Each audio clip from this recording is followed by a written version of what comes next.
ক্রিকেটের মধ্যে আমাদের বাংলাদেশে তো অলরাউন্ডার সাকিব আল হাসান, তাকে ভালো লাগে। আর দেশের বাইরে ফুটবলের মধ্যে পছন্দ মেসি, রোনালদো, হ্যাঁ, নেইমার, এদেরকে পছন্দ। তিনজনকে? তিনজনকে বলতে মানে যখন ওরা মানে আলাদা আলাদা আলাদা আলাদা খেলে, বাট যখন ওয়ার্ল্ড কাপ খেলে তখন শুধু মেসি। আমি আর্জেন্টিনার টিম সাপোর্টার। অবশ্য মেসির সাথে আমার দেখা হয়েছিল লাস্ট ইয়ার ইবিজাতে।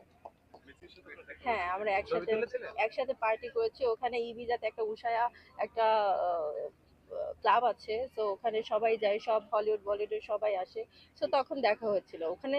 ছবি তোলা ওখানে অনেক অনেক ফুটবলার আসছে, বাট ছবি তোলা যায়নি। সবাই সবার মতো করে চিল করছে, বাট পিকচার কেউ কেউ তুলেনি। ওটা যে মেসি, কেউ মানে কেউ তাকাইনি, সবাই এনজয় করছে, বাট কেউ কেউ পিকচার তোলেনি। তাই আমিও যাই না ইচ্ছার মতো, আমিও পিকচার তুলব না। এটা আসলে হয় না।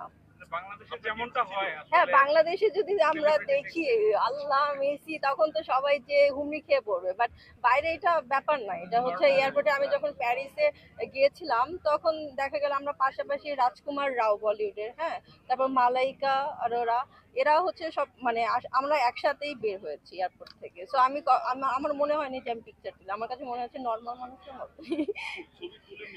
আমার ইচ্ছা ছিল মেসির সাথে, বাট বলিউডের কার সাথে তেমন ইচ্ছা নেই। বাট যদি কখনো সুযোগ হয় ছবি তোলার মতো, তখন ছবি তুলবো।